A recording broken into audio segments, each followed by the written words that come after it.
who we are. But, we forget that, we're competing at that point, and we're all competing together, as one trying to help somebody else out.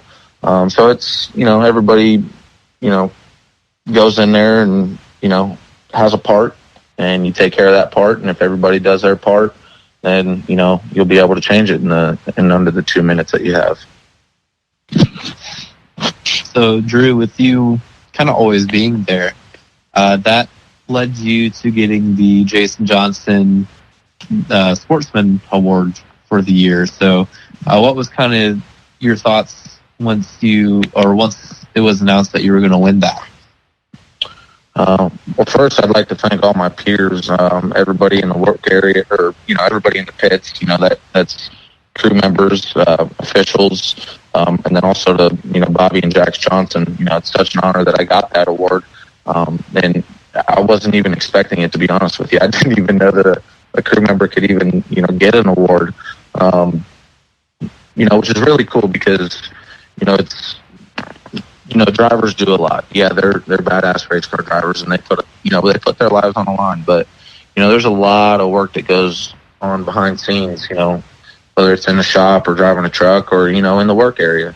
So it was really cool, to get that award. But it's actually funny because when Carlton had called my name, I sat there and I heard it, but it was like, all right, well, he didn't really say my name.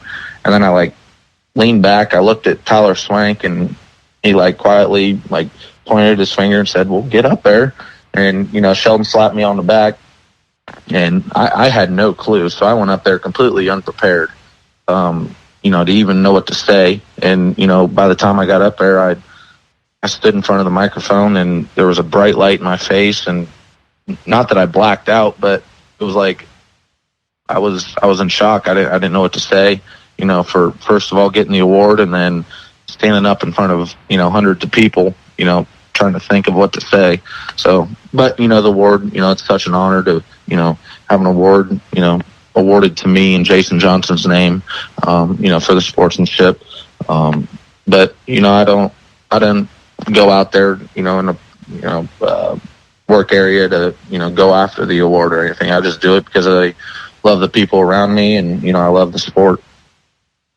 Well, congratulations on that, man. I was very excited to see that because, like I mentioned, when I contacted you, I told you why we wanted to talk to you, and that's why. And obviously, the contributions that you've made to the tour and the sport are noticed by lots of people.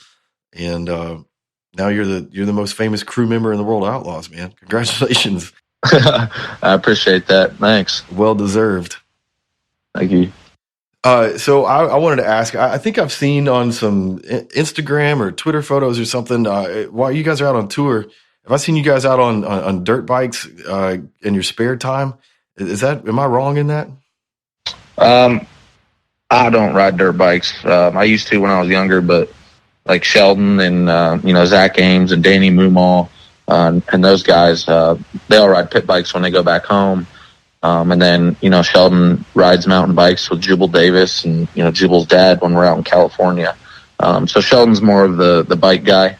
I try to stay off that. Just, I feel like I'm so much more likely to get hurt than he is. But, I don't do much pit bike riding. I grew up riding. But nowadays I tend to stay away from that. So when you guys are out on the road, what do you get out there and do when you got a couple of days off? So typically, Adam Clark, who is our car chief, he and I, we would, rent a car, and pretty much go exploring. When we were coming back from California on the way to Dodge City, we stopped in Denver. We rented a car and drove down to Colorado Springs. We went hiking and, went up in the mountains and, did all sorts of stuff. So it depends where we're at. We'll rent a car and drive somewhere, or like when we were in Lake Havasu City, Arizona, back earlier in the year. Brent Mark's team was there. Myself, Dallas, Jesse, and Brent, we all rented jet skis and went out on the lake, So it just kind of depends where we're at, how much time we have, how much work we have to do. We'll kind of find, sightseeing or, different activities to do in the area, or whether we have to rent a car and, drive somewhere. But typically we'll get a day or two where we have really not much to do or nothing to do at all. And, we'll go explore. With all of your time on the road, I'm sure you got to spend quite a bit of time with Tyler Swank, and I can only imagine some of the conversations that you and Tyler may have had on the road. Oh, yeah.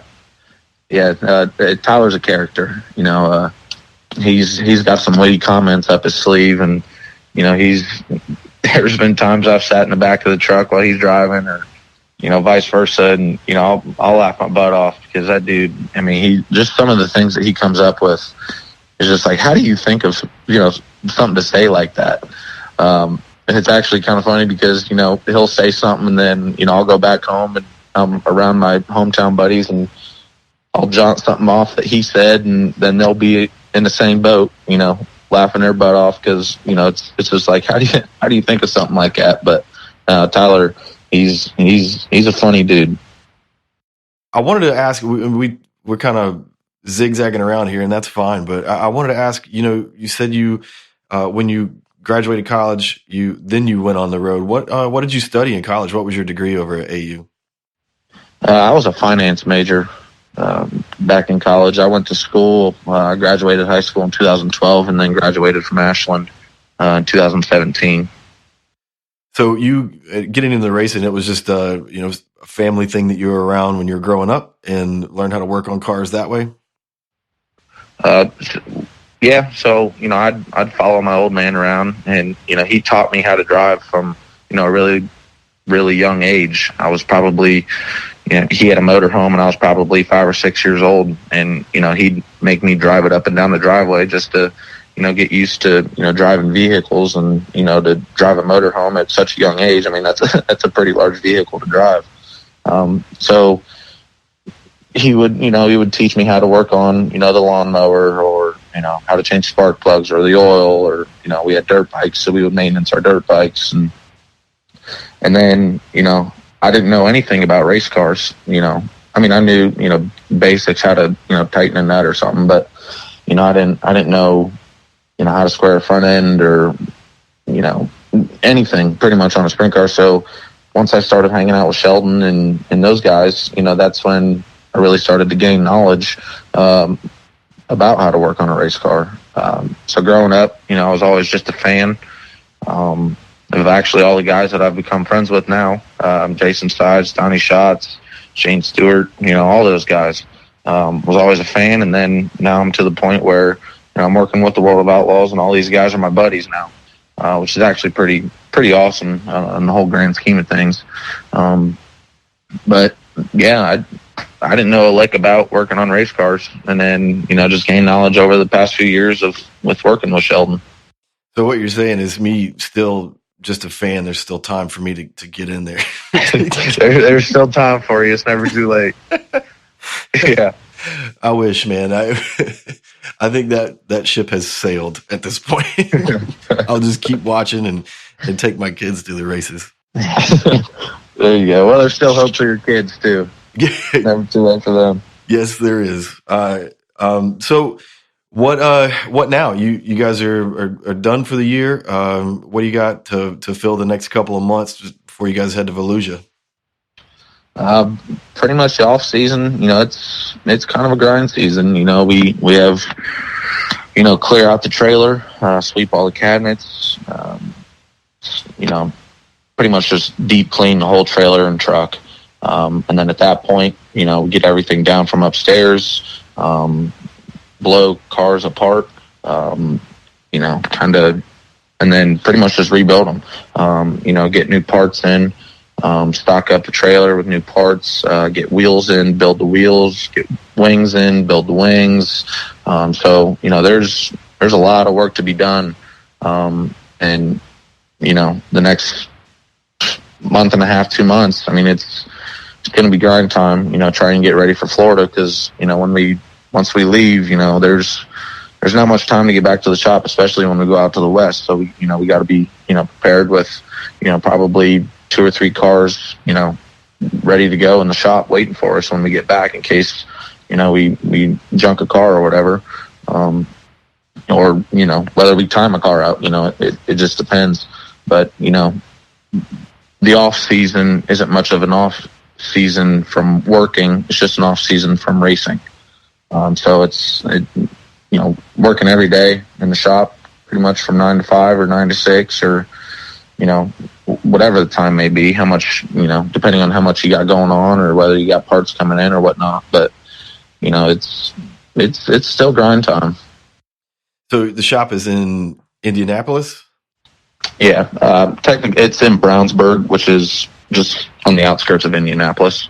You get to make a couple of trips back and forth between Indiana and Ohio for the next month or so, I'm sure. Yeah. So I'll go back to Ohio, probably Saturday, this coming Saturday, and I'll go back for, about 6 or 7 days. And then I'll come back to, Indy, and I'll be here until probably Wednesday before Thanksgiving. And I'll go home for Thanksgiving for a few days, and then I'll come right back, and I'll be here pretty much until Christmas break. And I'll go home for Christmas and New Year's, and I'll be right back right after New Year's, and we'll be thrashing away deep in what we got to get done before we leave for Florida in January. So it is a pretty much a year-round season at this point. As we were talking to Ross Weiss and Justin Feeler from Open Red a couple of weeks ago, and it's that's what we were talking about. It's pretty much nonstop. So you guys got a lot of work to do over the next 7 or 8 weeks before you head out and then start all over again. Yeah.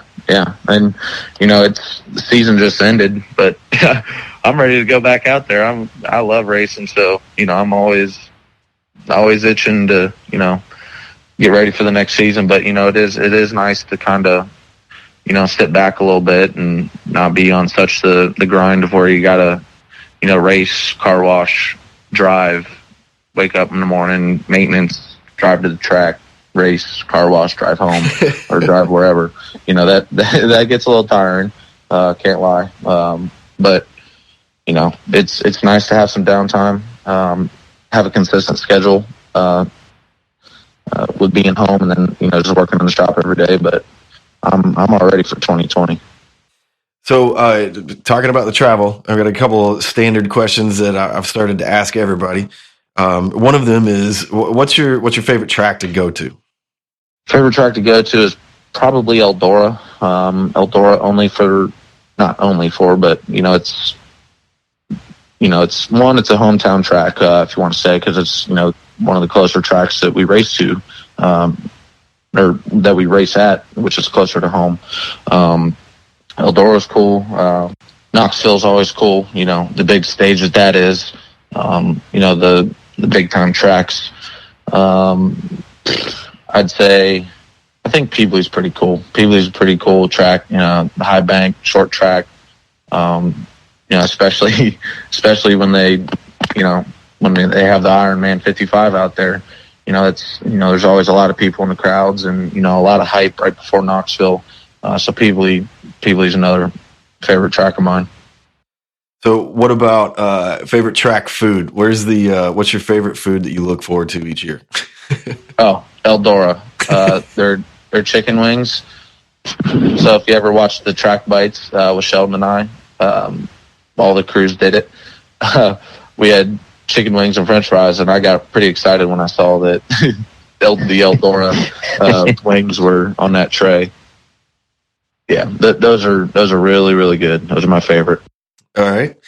And what is the craziest thing that happened in 2019 that you can think of? Anything that absolutely ridiculous that happened on the road, in a race, at the track, anywhere? Well, I suppose there's 3 things that come to mind. The first starting with the King's Royal. We were running really, really good, and we were all the way up to 3rd, dropped back to 6th, and then got back up to 4th. From starting, I think it was like 7th or 8th, and Sheldon got to start beside Jack. That was pretty cool. Second one was, the Ironman 55 when Shelton, went green to checkered, and Sheldon ran from